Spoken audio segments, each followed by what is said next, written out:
அந்த ட்ரீம்ல நான் இருக்கேனா? ஒரு ஓரமா எனக்கு என் ட்ரீம் ஃபுல்லா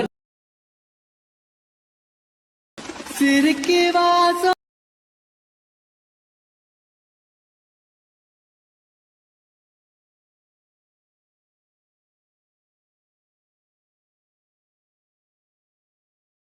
உங்கள் மொபைல் ஃபோனில் இருக்கிற அலைட் மோஷன் ஆப் ஓப்பன் பண்ணிக்கோங்க. நெக்ஸ்ட்டு நம்ம வீடியோவை எடிட் பண்ணுறதுக்கு தேவையான நான் கொடுத்துருக்கிற ஃபுல் ப்ராஜெக்டை ஃபஸ்ட்டு உங்களுடைய அலைட் மோஷன் ஆப்பில் இம்போர்ட் பண்ணிக்கோங்க. ஃபுல் ப்ராஜெக்டை இம்போர்ட் பண்ணக்கப்புறம் நம்ம வீடியோவை எடிட் பண்ணுறதுக்கு முன்னாடி நீங்கள் இந்த வீடியோவை எடிட் பண்ண போகிற உங்களுடைய இமேஜை தான் ஃபஸ்ட் நம்ம எடிட் பண்ண போகிறோம்.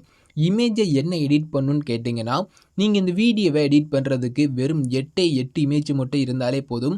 அந்த 8 இமேஜுடைய சைஸை மட்டும் 9:16 சேஞ்ச் பண்ணிக்கோங்க. அதைத்தான் இப்போ நம்ம ஃபஸ்ட்டு சேஞ்ச் பண்ண போகிறோம்.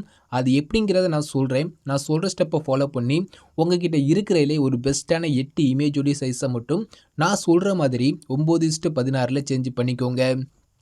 இப்போ நம்ம இமேஜ் எடிட் பண்ண போகிறோம். கீழே பார்த்தீங்கன்னா ஒரு ப்ளஸ் ஐக்கான் இருக்கும், அதை கிளிக் பண்ணிக்கோங்க. அதில் செகண்டில் இருக்கிற 9:16 செலக்ட் பண்ணிக்கோங்க. கீழே பார்த்தீங்கன்னா ரிசல்யூஷன் இருக்கும், அது இருக்கையிலே ஹை குவாலிட்டி கொடுத்துக்கோங்க. நெக்ஸ்ட்டு ரிசல்யூஷன் இருக்கும், அது இருக்கையிலே ஹை குவாலிட்டி கொடுத்துட்டு கீழே உள்ள கிரியேட் ப்ராஜெக்ட்டுங்கிற இந்த ஆப்ஷனை கிளிக் பண்ணிக்கோங்க. இப்போ உங்களுக்கு ஸ்க்ரீனில் 9:16 ஒரு நியூ ப்ராஜெக்ட் கிரியேட் ஆகிருக்கும். நெக்ஸ்ட்டு நீங்கள் என்ன பண்ணணும் கேட்டிங்கன்னா, நீங்கள் எடிட் பண்ண போகிற உங்களுடைய இமேஜை உள்ளே ஆட் பண்ணிவிட்டு அதை ஃபுல் ஸ்க்ரீனில் செட் பண்ணிவிட்டு சேவ் பண்ண போகிறோம். அவ்வளோதான். கீழே பார்த்தீங்கன்னா ஒரு ப்ளஸ் ஐக்கான் இருக்கா, அதை கிளிக் பண்ணிவிட்டு செகண்டில் உள்ள மீடியா ஐக்கானை செலக்ட் பண்ணிவிட்டு கீழே உள்ள வியூ ஆல் ஆப்ஷன் கொடுத்துட்டு நீங்கள் எடிட் பண்ண போகிற உங்களுடைய ஃபோட்டோவை எந்த ஃபோல்டரில் சேவ் பண்ணி வச்சுருக்கீங்களோ அந்த ஃபோல்டரை செலக்ட் பண்ணிக்கோங்க. இதில் நீங்கள் எடிட் பண்ண போகிற ஒரு பிக்கை நீங்கள் செலக்ட் பண்ணிவிட்டு மேலே உள்ள ப்ளஸ் ஐக்கானை கிளிக் பண்ணிங்கன்னா உங்களோட இமேஜ் இதே மாதிரி ஸ்க்ரீனில் ஆயிரும். இப்போ உங்களுக்கு பேக்ரவுண்டில் இருக்கிற அந்த ஒயிட் லேயர் தெரியக்கூடாது. அந்த ஸ்க்ரீன் ஃபுல்லாகவே பார்த்தீங்கன்னா உங்களோட இமேஜ் மட்டும்தான் இருக்கணும். இப்போ உங்களோட இமேஜை நம்ம ஃபுல் ஸ்க்ரீனில் செட் பண்ண போகிறோம். நீங்கள் ஆட் பண்ண உங்களோட இமேஜை கிளிக் பண்ணிக்கோங்க. மேலே பார்த்தீங்கன்னா ஒரு 3 டாட் ஐக்கான் இருக்க ரைட் சைடில் டாப்பில் ஒரு 3 டாட் ஐக்கான் இருக்கும், அதை கிளிக் பண்ணிக்கோங்க. அதில் மேலே இருந்து 5வது ஆப்ஷன் பார்த்தீங்கன்னா ஃபில் கம்போசிஷன் ஏரியான்னு இருக்கும், அதை கிளிக் பண்ணிங்கன்னா உங்களோட இமேஜ் இதே மாதிரி ஸ்க்ரீன் ஃபுல்லாக ஜூம் ஆயிரும். உங்களோட இமேஜுக்கு இன்னும் கொஞ்சம் ஜூம் தேவைப்பட்டால் கூட நீங்கள் ஜூம் பண்ணிக்கலாம். ஃபோட்டோ ஓரமாக இருந்தால் கூட நீங்கள் மூவ் பண்ணி சென்டர் செட் பண்ணிக்கலாம்.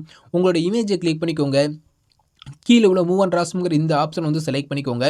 தேர்ட் ஆப்ஷனை கிளிக் பண்ணி உங்களோட இமேஜுக்கு ஜூம் தேவைப்பட்டால் ஜூம் பண்ணிக்கோங்க. இந்த ஃபஸ்ட் ஆப்ஷனை கிளிக் பண்ணி இமேஜ் ஓரமாக இருந்தால் நீங்கள் மூவ் பண்ணி சென்டர் செட் பண்ணிக்கோங்க. நெக்ஸ்ட்டு நீங்கள் இந்த இமேஜ் சேவ் பண்ண போகிறீங்க.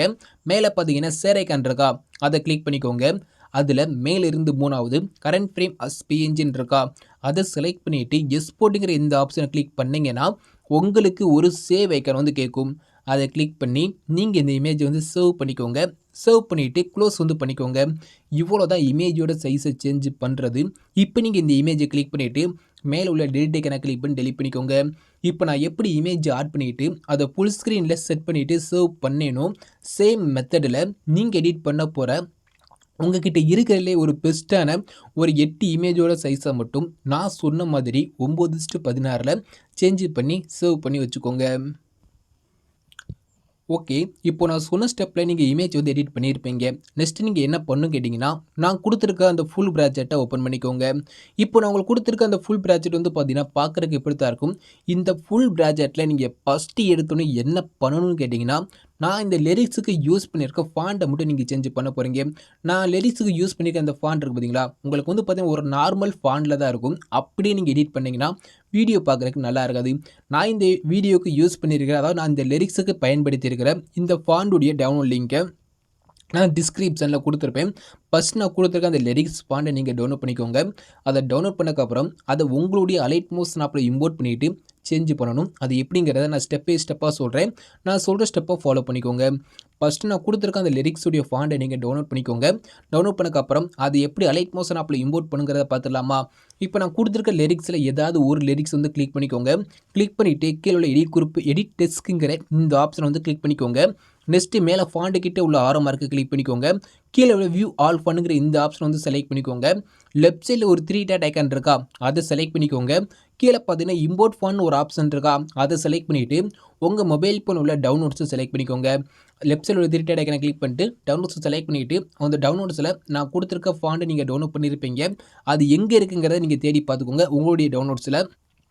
ஓகே, அந்த லிரிக்ஸோடைய ஃபாண்ட் எங்கே இருக்குன்னு பார்த்துக்கப்புறம் அந்த ஃபாண்ட் மேலே ஒரு கிளிக் பண்ணாலே போதும், ஃபாண்ட் உள்ள வந்து இம்போர்ட் ஆயிரும்.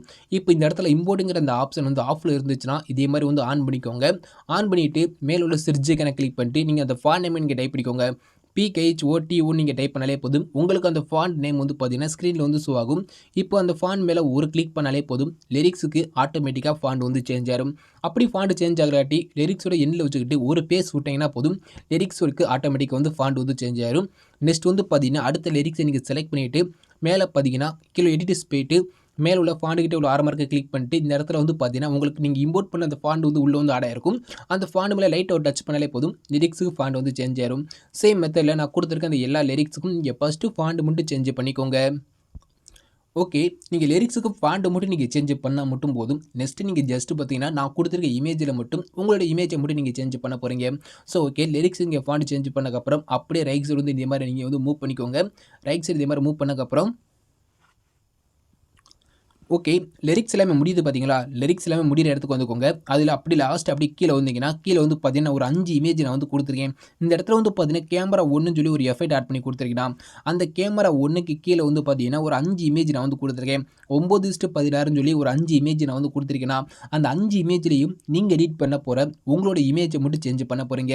அது எப்படிங்கிற பார்த்துலாமா? இப்போ நான் கொடுத்துருக்க இமேஜில் எப்படி உங்களோட இமேஜை சேஞ்ச் பண்ணுங்கிறத சொல்கிறேன். நான் கொடுத்துருக்க ஒரு இமேஜ் வந்து கிளிக் பண்ணிக்கோங்க. இங்கே ஃபஸ்ட்டு உள்ள கலர் ஐக்கனை கிளிக் பண்ணிக்கோங்க. கீழே உள்ள மீடியா ஐக்கான் இருக்கா, அதை செலக்ட் பண்ணிங்கன்னா உங்களோட கேலரிக்கு வந்து போயிடும். இப்போ மேலே உள்ள 6 மார்க்கை கிளிக் பண்ணிவிட்டு அலைட் மோஷன்ங்கிற ஃபோட்டோ ஓப்பன் பண்ணிங்கன்னா அதில் நீங்கள் சைஸை சேஞ்ச் பண்ண உங்களோட இமேஜ் வந்து இருக்கும்.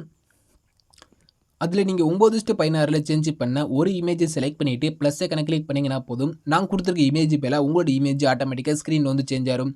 சேம் மெத்தடில் அடுத்த இமேஜை செலக்ட் பண்ணிக்கோங்க. கலர் ஐக்கனை கிளிக் பண்ணிக்கோங்க. கீழே உள்ள மீடியா ஐக்கனை செலக்ட் பண்ணிவிட்டு நீங்கள் சைஸை சேஞ்ச் பண்ண உங்களுடைய அடுத்த இமேஜை நீங்கள் செலக்ட் பண்ணிவிட்டு ப்ளஸ் ஐக்கனை கிளிக் பண்ணி ஆட் பண்ணிக்கோங்க. சேம் மெத்தடில் நான் கொடுத்துருக்க 5 இமேஜ்லேயும் உங்களோட இமேஜை 1 by 1 சேஞ்ச் பண்ணிக்கோங்க. இப்போ அந்த 5 இமேஜ்லேயும் உங்களோட இமேஜை நீங்கள் சேஞ்ச் பண்ணக்கப்புறம் அப்படியே ரைட் சைடு வந்து மூவ் பண்ணிக்கோங்க. இதே மாதிரி ரைட் சைடு மூவ் பண்ணிட்டு வாங்க. இந்த 5 இமேஜ் முடியுது பார்த்தீங்களா, அதுக்கடுத்து அப்படியே ரைட் சைடு மூவ் பண்ணிட்டு வந்தீங்கன்னா மேலே பார்த்தீங்கன்னா ஒரு 3 இமேஜ் நான் வந்து கொடுத்துருக்கேன் 9:16ன்னு சொல்லி. அந்த 3 இமேஜ்லையும் சேம் மெத்தட் தான், உங்களோட இமேஜை 1 by 1 சேஞ்ச் பண்ணிக்கோங்க. அந்த 3 இமேஜ்லேயும் உங்கள்கிட்ட இருக்கிற இமேஜை 1 by 1 சேஞ்ச் பண்ணிக்கோங்க. நீங்கள் இமேஜ் மட்டும் சேஞ்ச் பண்ணால் போதும், எக்ஸ்ட்ரா எந்த ஒரு எஃபெக்ட்டுமே நான் ஆட் பண்ண வேண்டாம். நான் உங்களுக்கு எல்லா எஃபெக்ட்டுமே நான் ஆட் பண்ணி கொடுத்துட்டேன். நீங்கள் ஜஸ்ட் இமேஜ் மட்டும் தான் சேஞ்ச் வந்து பண்ண போகிறீங்க. இப்போ அடுத்துள்ள அந்த 3 இமேஜ்லையும் உங்களோட இமேஜை நீங்கள் சேஞ்ச் பண்ணிட்டீங்க. அப்படியே ரைட் சைடு மூவ் பண்ணிங்கன்னா லாஸ்ட்டாக பார்த்தீங்கன்னா ஒரே ஒரு குரூப் மட்டும் நான் வந்து கொடுத்துருக்கேன். குரூப் 1ன்னு சொல்லி ஒரு குரூப் மட்டும் கொடுத்துருக்கேன்னா அந்த குரூப்பை கிளிக் பண்ணிவிட்டு கீழே உள்ள எடிட் குரூப்புங்கிற இந்த ஆப்ஷனை கிளிக் பண்ணி ஓப்பன் பண்ணிக்கோங்க. இந்த குரூப்பில் 2 இமேஜ் இருக்கும். இந்த 2 இமேஜ்லையும் ஒரே இமேஜை நீங்கள் ஆட் பண்ணணும். உதாரணத்துக்கு சொல்ல போனால் கீழே என்ன இமேஜ் ஆட் பண்ண போகிறீங்களோ அதே இமேஜை மேலே உள்ள இமேஜ்லையும் ஆட் பண்ணிக்கோங்க. இதே மாதிரி 2 இமேஜ் ஒரே இமேஜ் ஆட் பண்ணக்கப்புறம் நீங்கள் அப்படியே அந்த குரூப் போட்டு நீங்கள் பேக் வந்துக்கோங்க. ஓகே, இப்போ நம்ம இந்த வீடியோ வந்து பார்த்தீங்கன்னா நம்ம கம்ப்ளீட்டாகவே எடிட் பண்ணி முடிச்சிட்டோம். நீங்கள் இந்த வீடியோ வந்து ப்ளே பண்ணி விட்டு பார்க்கலாம். ப்ளே பண்ணிங்கன்னா உங்களுக்கு இந்த வீடியோ வந்து பார்த்தீங்கன்னா இதே மாதிரி வந்து ப்ளே ஆகாம தான் இருக்கும். இந்த வீடியோவை நீங்கள் ப்ளே பண்ணணுன்னாலும் இந்த வீடியோவை நீங்கள் சேவ் பண்ணணுன்னாலும் நீங்கள் 3D ஐக்கனை ஆன் பண்ணால் மட்டும்தான் நீங்கள் இந்த ப்ரிவியூவில் பார்த்த அந்த ஒரு வீடியோ வந்து பார்த்தீங்கன்னா உங்களுக்கு வந்து கிடைக்கும். இந்த வீடியோ நீங்கள் ப்ளே பண்ணுறதுக்கும் இந்த வீடியோவை நீங்கள் சேவ் பண்ணுறதுக்கும் நீங்கள் 3D ஐக்கனை வந்து ஆன் பண்ணணும்.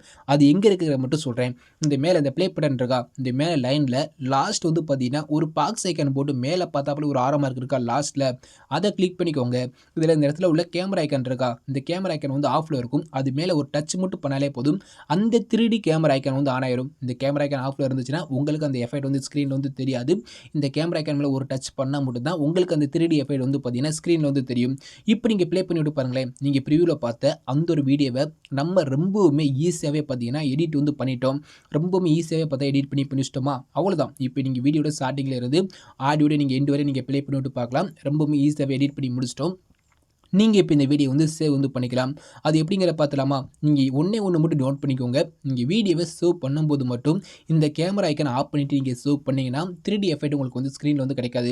நீங்கள் வீடியோவை எடிட் பண்ணி முடிச்சிட்டிங்க, சேவ் பண்ண போகிறீங்கன்னா மட்டும் இந்த கேமரா ஐக்கனை மட்டும் ஆன் பண்ணிவிட்டு மேலே உள்ள ஷேர் ஐக்கனை கிளிக் பண்ணிவிட்டு வீடியோங்கிற ஆப்ஷனை ஓப்பன் பண்ணிவிட்டு உங்களுக்கு இதில் தேவையான குவாலிட்டி வந்து கொடுத்துக்கோங்க. ஃப்ரேம் ரேட் வந்து பார்த்தீங்கன்னா ஃபுல் கொடுத்துக்கோங்க. குவாலிட்டி கம்மியாக இருந்தால் ஃபுல்லாக இன்க்ரீஸ் பண்ணிவிட்டு எக்ஸ்போர்ட்டுங்கிற இந்த ஆப்ஷனை செலக்ட் பண்ணி நீங்கள் எடிட் பண்ண உங்களோட வீடியோவை சேவ் வந்து பண்ணிக்கோங்க. தேங்க்ஸ் ஃபார் வாட்சிங்.